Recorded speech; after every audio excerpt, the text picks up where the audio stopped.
You are listening to Season 2 of Transition Tales, hosted by Christina Herr.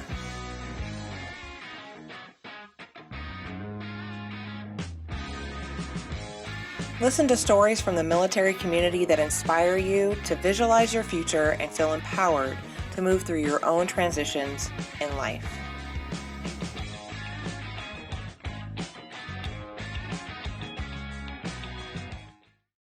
Welcome back to Transition Tales, a Live with Courage production. I'm your host, Christina, and today I have Brittany Smith with me.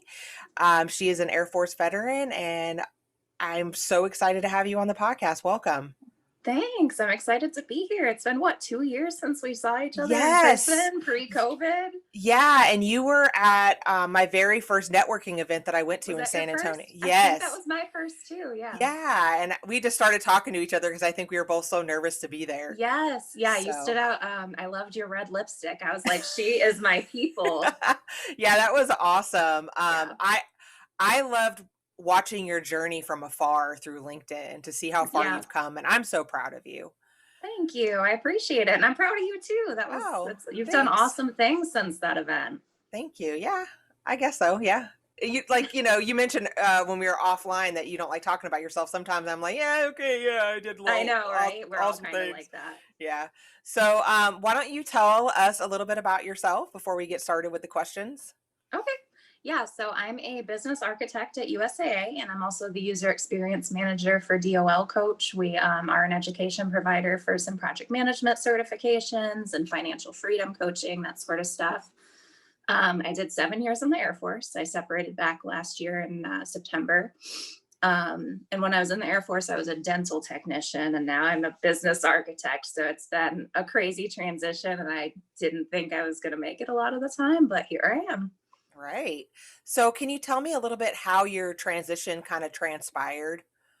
Yeah. So I started about maybe 14 months out, which I thought I was completely late to the game, but everybody's like, no, 18 to 12 months, perfect. You're in the clear, but it still felt kind of rushed. I felt the hurry up and wait. I want to apply to jobs. I want to get out there and do something.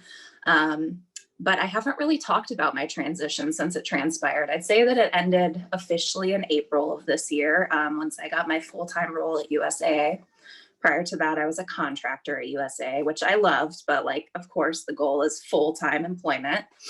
So during my transition, it was a lot of trying to get a lot of certifications because I knew I wasn't going to have my bachelor's finished in time for my transition.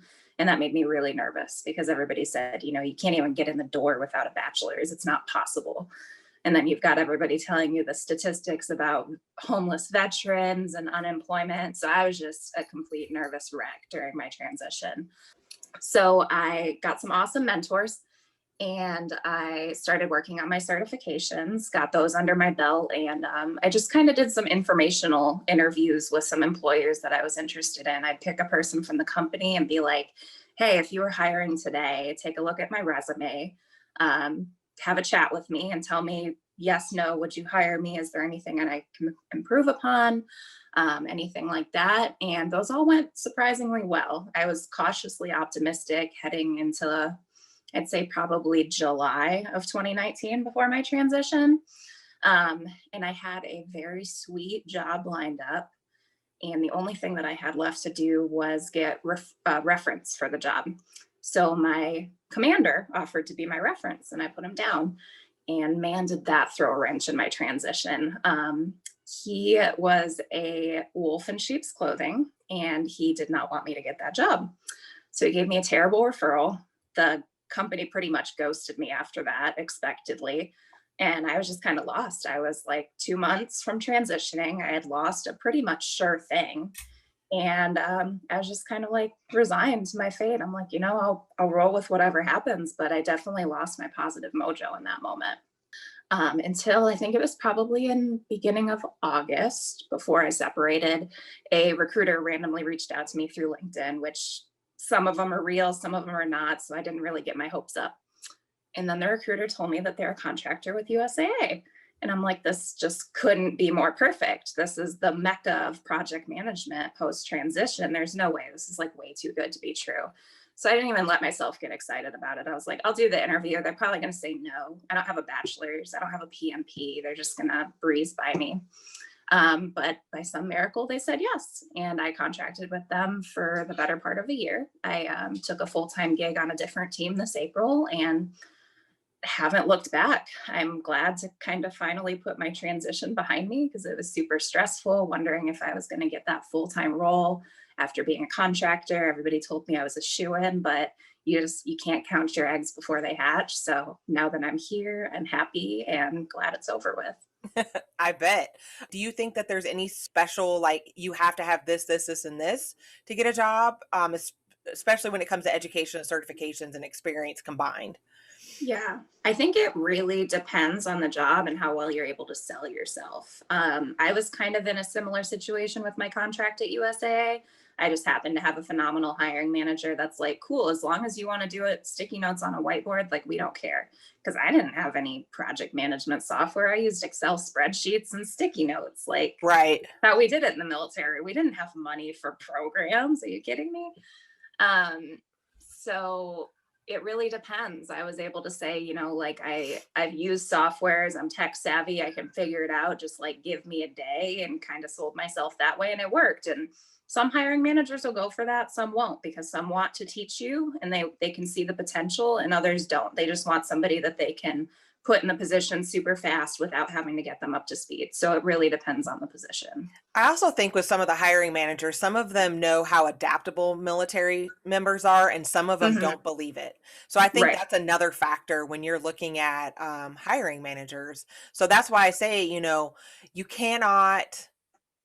I think a key to this part of the conversation is don't sell yourself short just because you don't have what people say that you need to have, because Exactly. you have something else and it may be what they're looking for. Um, the other thing is you said that you believe your transition is over. Do you really feel that way? Because I meet a lot of service members that even once they've made it into their dream job, they still feel like they're kind of caught in between, like they're still transitioning. Mhm. So I don't really feel that. Like, I feel like I found my home. They embrace me for who I am. My family has transitioned. There's not any more of like the mental health struggles with that part of the transition. So I'd say my personal part of my transition is over. And now it's the giving back and sending the elevator back down for others. So that part's never going to be over, of course. But I feel like I'm settled, and I'm just not really in the struggle anymore, thankfully. I'd say probably the hardest part of saying my transition was closed and why I personally need to say it was closed was some of the PTSD that I had from the military. So that's why I'm like, that struggle feels like it's over. I feel like I've overcame that, and I'm at a different place. So that kind of ended my transition for me. Oh, that's amazing. And I like the way you put that. You're still tied to the community. It's not like you're leaving the community behind, but your personal struggle of transition has come to a close, and now you're thriving in your new normal, which is Yes. amazing. What do you think your biggest challenge was when it came to your military transition? I would say it was probably my imposter syndrome. Probably growing up as an only child, my parents telling me how fantastic I was all the time and never failing anything. I was just like, you know what, this is it. Like, this is probably going to be my big failure, is this. And I just couldn't shake that feeling, no matter how many times mentors told me, like, you're great, you're ahead of the pack, you're set up for success, you just got to sit and wait for it to come to you. I didn't believe any of them. And in some ways, I still don't. I mean, being a younger person, I was only in for 7 years. I'm 26 and I have a mid to lead level position at a company, and I'm working on a startup and I'm on a podcast. Like, it just kind of feels unreal. Some days I'm like, is this my life? My husband always tells me, he's like, you're a machine. Like, you just, whatever you want to do, you set your mind to it and do it. And it's just, I feel like I'm just kind of along for the ride sometimes, and somebody else is doing all these great things. How do you overcome that feeling of being an imposter? I just kind of look at my accomplishments. I'm like, I'm 26. I hold a handful of certifications. I just finished finally my bachelor's degree in December. I'm starting my master's in January. I've got a great position. My boss has no complaints about me. I just kind of remind myself of the facts. And I'm like, whether or not I believe it or I think I'm doing good, other people think I'm doing good. And that just has to matter more than what I think about myself sometimes. Right. So you also mentioned some mental health challenges that you and your family had struggled with. Do you mind kind of talking a little bit about that and how you guys got through those? Yeah, absolutely. I'm a huge mental health advocate, so I'm an Me open book too. when it comes to that. Yes, I love it. So it was a struggle. Everybody says, when you transition, the whole family transitions. And my husband's a veteran himself, so he gets it. Um, and thankfully, it wasn't a huge transition. We didn't move across country. We settled down where I separated at, but it was just kind of the purpose void that I felt. And just the stress that I was carrying with me during my transition. It would just bug my husband out. Like, what can I do for you? How can I help? And I'd just throw my hands up and say, there's nothing you can do. It's just hurry up and wait. I've got all my ducks in a row. I just gotta wait for something to come along. And it was a lot of months of just like him coddling me mentally, like while I tried to overcome this stuff. Like, it's gonna be okay. Even if we're homeless, it's gonna be good. I still love you. So that was difficult. The other aspect of it was me overcoming my PTSD. So while I was in the military, I experienced a military sexual assault, never saw combat or anything. And that kind of also fed into my imposter syndrome because, nobody says it, but I always feel like if it's not combat PTSD, it's not real PTSD. I feel like there's that stigma Oh, around it. absolutely. You're in the military and you've never deployed, you can't have PTSD. If you didn't deploy, you're not a veteran. If you didn't retire, you're not a veteran. I heard that from my own command while I was separating, that I didn't deserve terminal leave because I'm separating and not retiring, that I didn't deserve to do the skill bridge program because I'm not retiring. So there's just all these different stigmas depending on your command. And I didn't feel very supported in my command, obviously. So just getting through the PTSD of my sexual assault, the guy who assaulted me moving out of state, that happened right around the time I was mid transition. So that was, you'd think that would be a happy time, the threat is removed, but it was still very conflicting. It brought up a lot of old memories and Well, feeling. it's like he leaves and you're left with all of this. I think Yeah, that's a big he part of leaves, it. he gets to continue his life. And I mean, I didn't report it. There was none of that because it was just too much drama during my transition to report. So it was a whole thing, and it took a lot of time to get over it. And I'm finally in a good place. The VA helped me out a lot. I got myself a service dog, and he is awesome. So That's awesome. yeah, he's the sweetest. Well, it sounds like you've done a really good job setting your family up for success and providing that foundation for them, and utilizing your resources wisely, as we would say in the Girl Scouts. Did you ever feel overwhelmed by the amount of resources that are available? Yes, like every single day. I was like, I want to take advantage of everything that's there, but there's just not enough hours in the day. The transition space is just so saturated right now, and it's great. I'm glad we have resources to pick from, but it is overwhelming. I had lists and binders and God knows what else Of trying to tell course you me. did. I could totally see Yeah. you having all Yes, that. yes, lists and planners. And, I'm sitting there applying to job boards for 6 hours a day and doing all the tips and taking all the LinkedIn courses. And it was just overwhelming. It was a full-time job. And a lot of people say, oh, enjoy your leave when you're separating from the military, enjoy it, relax. It's like, who has time? Transitioning is a full-time job. There was no relaxing happening. That's why I tell a lot of people to get that unemployment. So at least you're getting Mhm. paid to do this full-time job, because there's nothing worse Yeah. than being broke and desperate because you have no income and you're just going to take the first thing out the gate. You're going to spend like 12 hours doing job searching instead of 6. Yeah. So I like to tell my mentees through Veterati, like, there's so many resources, but not all of them are going to be for you. right. Um, and sometimes people become over reliant on the resources too. They're like, somebody's going to write my resume for me. They're going to prep me for an interview. They're going to make connections and send me job listings. And it's like, you're just going through the motions of a transition. And you just kind of take the first thing that you can get, because it's like, okay, well, they wrote my resume for me, may as well use it. I never used anybody to write my resume. After the fact, I had a couple of the different transition services reach out and ask me if they can write it. And I'm like, I don't want a cookie cutter resume. Like, those are great starting points if you really can't put pen to paper, but never like actually apply to a job for those, because they're going to have a stack of them that look exactly the same. What would be your advice to anybody that is newly transitioning out of the service, or in the middle of their transition? I'd say the biggest help to me and the biggest advice I could give is find a mentor. I know that's like overstated, like, oh, you need a mentor, blah, blah, blah. But like, people have so many things to offer you. You might have an hour conversation with so and so on Betterati or somebody from American Corporate Partners. And it might not be like your best friend or anything. It doesn't have to be. You might pick up one nugget from them, one thing that you can change or do better. They might comfort you about something that you didn't know you were scared about. So just build those connections. The one other thing would be building your LinkedIn. I wouldn't have gotten an into USAA without it. They reached out to me because of my profile, and that got me in the door. So that can't be overstated enough. People say, oh, LinkedIn, it's cool. It's for connecting. It's about who you know. And it is. You can make connections on there and get jobs that way, but it's also how recruiters find you. I applied to, probably 600 job postings. I got no interviews, none, no interviews the entire time I was transitioning, except for that one job that my commander screwed up for me. No interviews, despite tailoring my resume, doing cover letters, you name it. None. I got my one job from LinkedIn.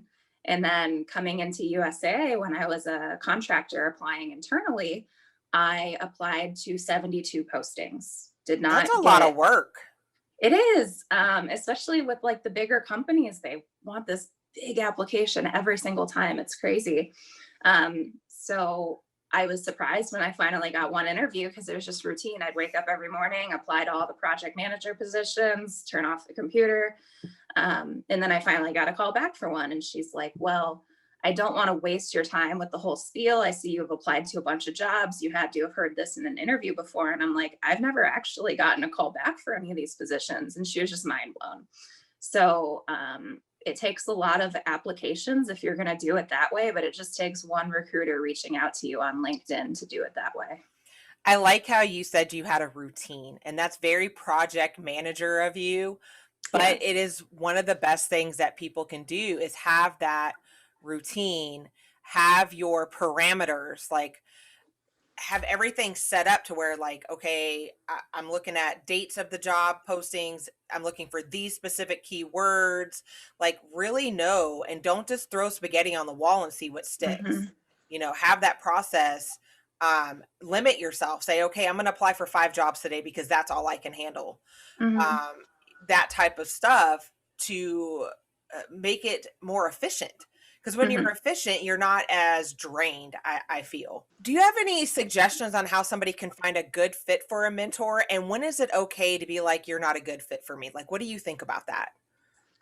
Um, I mean, pretty much everybody that I engaged with on some level during my transition, I considered a mentor. Some were mentors about education, some were mentors about project management, USAA, resources, you name it. So anybody that I had a conversation with, I mean, you were my mentor. We Oh, discussed project thanks. management.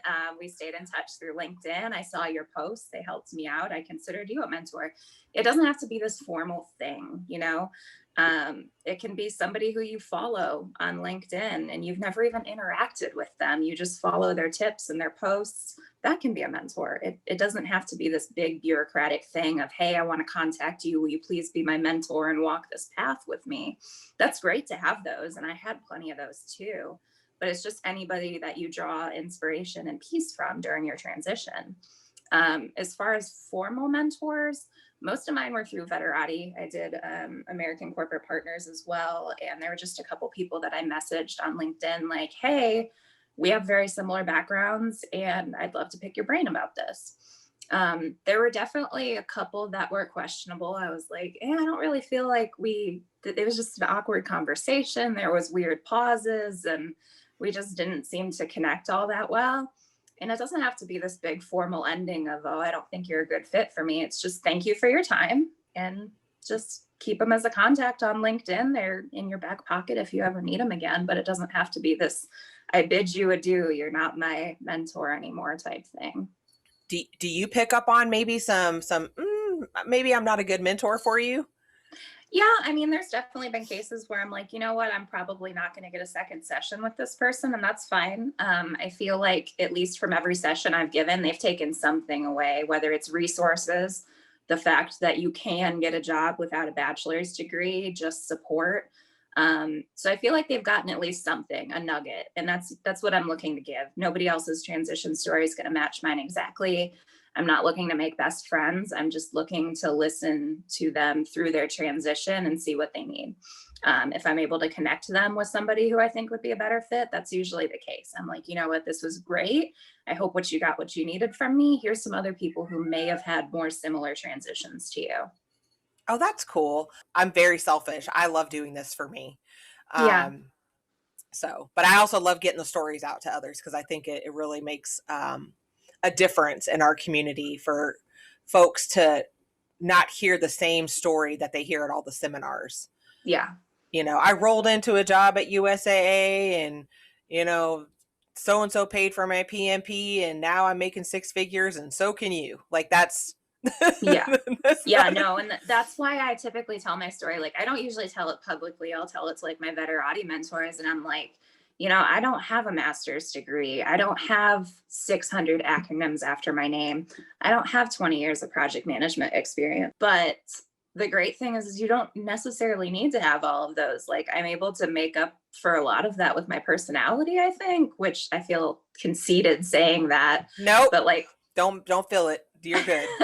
Use it, I, girl. I I could tell, like, during a lot of interviews with hiring managers, they're like, you don't have a lot of experience, but we're willing to take a chance on you. Like, I think I just kind of have that effect on people. And I want other people to know that they can develop that. Like, I'm a huge introvert. If I can sell myself, anybody can. It's completely possible. All you have to do is think of all the good things that people tell you about yourselves and not be afraid to be passionate about things. Because I think a lot of people are afraid to show excitement about a job opportunity because they're so hesitant and they don't want to seem over eager or like they need this job. But real authenticity and excitement about a job, like, I feel like that's 90% of the interview. I And agree. they'd much rather go with somebody who's excited to learn the job, who is capable, does their homework, versus somebody who may check all the boxes on paper but is like really meek and is just like, yeah, I deserve this job. Because that's kind of the air I always brought into me with interviews is like, I may not deserve this job, but I want it and I'll show you why I'm the best person for it. Right. And I do think that goes a long way. Once you get into that interview space, it Mm-hmm. is about being authentically you, not only because you want that position, you want them to hire you, but also you want them to see the real you so you have a match. You never Yes. want to end up in a company that you don't match with. Yeah. And You go in one it's so person, yeah. important to interview them too. And like during transition, I think everybody's so scared of being unemployed that they forget that they're interviewing the company too. Thankfully, I already knew a lot about USAA. I knew about their culture and that I would probably fit well there. But there's a lot of different team microcosms there that are very different from each other. I mean, in any organization, an IT team is very different from a change management team just by nature. So I made sure to interview my hiring manager. And he did a really good job of like being receptive to that. Like, what do you expect from me as a manager? What is your work-life balance? What are your hard limits when it comes to work? And I felt comfortable telling him because I knew this job wasn't the end all be all of that. You know, I have a very good work-life balance. I do my work 8 to 5. There may be exceptions where I'm willing to work overtime, but if I'm working overtime all the time, it's either a failure on my part or a failure on your part as a manager. And he was just kind of blown away that I was willing to say that to him. Because I'm like, it's just about organizational management. If you can't do a job in a set amount of time. Either there's too much work or you're not managing your tasks. And I can guarantee you I'm managing my tasks. So if I'm working all the time overtime, it's your fault, not mine. Right. No, I agree with you on that. I do want to kind of go back to the beginning where you were talking about doing those informational interviews. Like that just reminded me you were talking about that. We tell people all the time to do those, but very few people do those informational interviews. So what does that look like? Like, how did that look for you? So it was pretty much just cold calling somebody on LinkedIn that worked at an organization of interest saying, I'm a transitioning veteran. Would you be willing to give me some information about your organization? I did that on LinkedIn. I did that on Veterati. I made it very clear to them, I'm not necessarily looking for a job right now. I just want the honest to God truth about working where you do, what it means to be a civilian project manager, because I had no context for that. I mean, managing a project was an additional duty in the military. It's something you do on the side without even realizing it. You're procuring equipment, you're doing other sort of projects, and it's like this, my boss just told me to do it. It's not a project. So I was very curious to see what that looked like in the civilian world. And I was kind of amazed at I don't want to say how easy project management is in the civilian world, but the fact that it's a full-time job, like something that I was doing in just a tiny bit of my day in the military was supposed to take up 8 hours in the civilian world. And that's kind of where my disconnect was, and why I wanted to ask a lot of project managers what they actually do. How do you fill your time? Because I feel like project management was so second nature to me from the military, and I was able to just squeeze it into an hour out of my day, that I wanted to know what I was going to be doing as a civilian.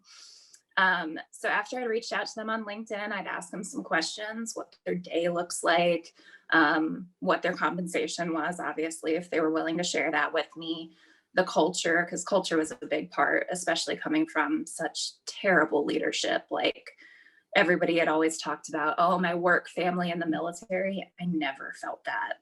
And it was terrible. And I finally wanted to find a home, family, people that I could be myself with. So I was very, very picky. And that's kind of why I latched on to USAA, because I thought that would be my best bet for the next best thing to a military work family, is having a USAA work family. Okay, yeah, that makes a lot of sense. Thanks for sharing that too. I've never met anybody that's actually done cold calling, so I was curious because I never did it either. It's nerve-wracking. And I mean, I do it in other ways now, since I work for DOL coach, like doing sales stuff. Like somebody likes our posts or shares something, I'll message them and be like, hey, are you interested in learning more? And it's uncomfortable, like it for real is. But I'd say 9 times out of 10, it's a favorable response, either for like informational interviews or for sales stuff. It's like, I thought I'd be ignored a lot more than I was, but I surprisingly wasn't. That's awesome. So before we wrap this up, do you have any final words for this podcast and our audience? I can't think of anything. No, just stay the course. You'll get through the transition. It takes some time. Use the resources that are best suited for you. Don't just make a list and start going down them and hope for the best, because you will burn yourself out so quickly. Find people that listen to you and boost you up, that don't just give you a list of resources and tell you best of luck. People that actually care about your transition, that check on you, that lift you up when you're feeling low. Because those people are going to be everything for you during your transition. When you feel like you just can't apply to one more job, those are the people in your corner. Oh, absolutely. So thank you so much, Brittany, for being on the podcast. I really appreciate the time that you have spent, because I know you are a dedicated project manager. And this is going to be a great story for those that are transitioning out of the military, ready to go out of the military, and coming from somebody that has used so many resources, they're going to find a lot of good information in this podcast. So thank you so much for sharing. Thank you so much for sharing your story. I hope everybody has a good day. Bye. Thanks.